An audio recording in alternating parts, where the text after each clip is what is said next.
They say pressure makes diamonds, but in South Memphis, it makes soldiers. And if you know anything about the rapper Key Glock, you know that he ain't just a rapper. He's built different. Glock came up and at one point lived with Young Dolph's aunt because his own mother was doing 15 years in prison. No father, no handouts, just pain, silence, and loyalty. But this ain't no fairy tale. This is the real story behind the ice, the bars, and the fame. Key Glock and Dolph weren't blood cousins, but in Memphis, family runs deeper than DNA. See, when Glock was locked up, it was Dolph's aunt who reached out to him, and she told him that she knew a young man who had raw talent, pain in his voice, and Memphis in his soul. For a reason. Like earlier, my auntie that I was telling you about that passed away, she's married to Young Dolph's uncle. Like, you know what I'm saying? That's how we're cousins through marriage. And both of them are now passed away. So that's another reason why we're just, you know what I'm saying, our bond is just stronger and tighter. Like, it's really deeper than rap. It's, you know what I'm saying? Like, blood's really thicker than water. Like, it's nothing I won't do for him. It's nothing he won't do for me. I was young. I was like 18. Dolph gave him a shot not just out of love, because he looked out for family. But from that point forward, it was locked in. Glock wasn't just paper route, he was the next up. Now Glock's mother wasn't around. In fact, she was serving a 15-year sentence for aggravated robbery and attempted second-degree body. That's not a rumor, that's real court documents. And while other kids was playing in the yard, Key Glock was doing prison visits behind the glass. And that pain, it built him, it hardened him. He never grew up soft, and he never acted like he had it easy. That's why Young Dolph respected him. He didn't fake the struggle, he survived it. I was raised in a household of women. Like, my mother was away, so I was living with my grandmother, which is my mother's mother. And my grandmother was living with her mother, which is my great-grandmother. So I was living with my grandmother and great-grandmother. Right before my mother came home, I had moved with my auntie, which had just passed away, my auntie Yolanda. That's my favorite auntie, my mother's favorite aunties. It was like I said, it was my grandmother, my great-grandmother, but my auntie was the third piece of the puzzle, you know what I'm saying, that completed me, you know what I'm saying? So I moved with her right before my mother came home, which was my senior year of high school. And it's all my mother asked me to do. My auntie was like, you know you don't want to go to college, you know that ain't your thing, blah, blah, so and so.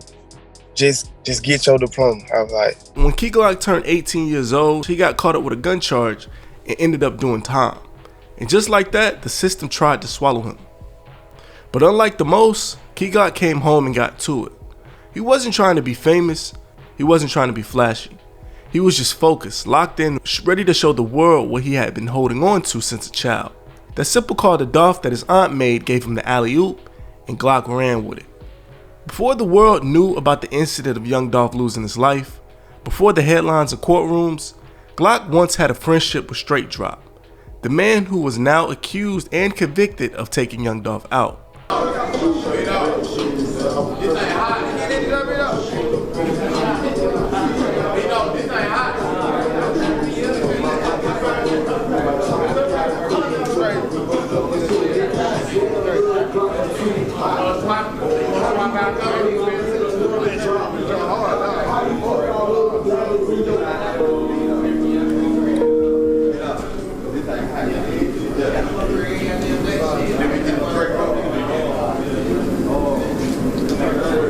It was before everything, before the betrayal, before the lines were drawn. Memphis is small, and the circles overlap. But with Key Glock, he never said too much. He never did interviews. He never used Dolph names for clicks. That silence, it ain't weakness, it's real loyalty, and in the streets, that means everything. According to Key Glock, the last time he spoke to Young Dolph, it was a regular day, and they were having a roundtable meeting about paper route and the label's future moves. Just Dolph being Dolph, giving game like always. And this time, it was a little different according to Key Glock. I'm gonna drop a bomb on y'all. The week before Dolph passed in Memphis, him, Daddy-O, and a couple of more of our circle just had, just regular talk, just had a round table talk. And she was so crazy.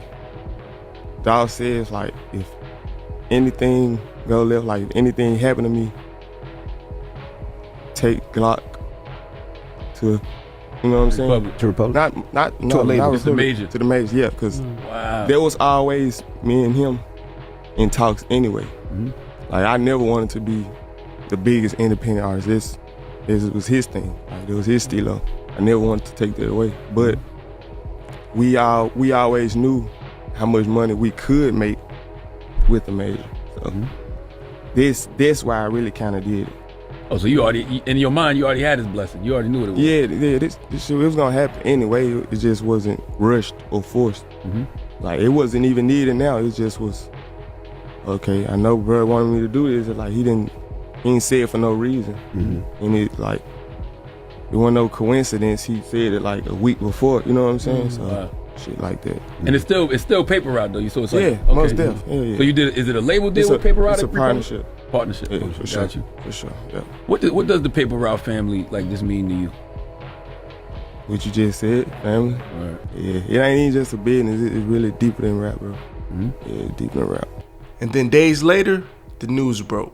Young Dolph had his life taken at a Makita's cookie store in Memphis. Glock was crushed. Some say he heard the actual news on social media while he was already on Instagram Live. He didn't post an RIP, he didn't hop online, he just disappeared. Went ghost for weeks, and when he finally came back, he dropped one of the most emotional records of his life, Proud. This wasn't just a song, it was a letter. The letter to the man who gave him a way out, a letter to the brother he had lost. Feeling, how you holding up? I'm content. I'm all right.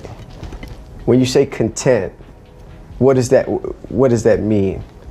Like I'm maintaining. Like, I'm not getting better. I'm not getting worse. I'm just here right now. You remember how you found out and where you were? Never forget. Yep. Where were you at? I was at home. Laying down, actually. Yep. And did somebody call you or? Somebody called me in the house. Like, you know how you can hear when somebody call your name, like the tone of their voice, like you know something wrong, you just don't know what it is. Yeah. That's what it was.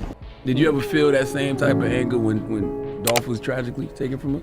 Man, I'm still mad, but I'm good though. I ain't gonna lie, I never get over it. I just hate seeing it. I ain't gonna lie, I just hate seeing it. Yeah, that's all. Cause it's like, this shit ain't even supposed to happen. This shit get me so up, like, you know what I'm saying? Get me dark in a way, but I try my best to just stay off of this shit. What do you mean when you say it wasn't supposed to happen? It wasn't supposed to happen. Here's a short thing, you guys. I just opened up 100 exclusive membership spots for only $2 for the YouTube membership. If you do sign up, it gives you early access to every video, and it's usually around 2 hours before I release it to the publics. That means no ads, no waiting, and you stay ahead of the algorithm. And it's perfect for if you want to comment, react. I'll react and we'll converse for the first 2 hours. So if you have something to say to me, any critique or anything, you will have access to send it to me directly. Spots are limited, so hit that join button if you're interested. It's only $2, so let's build.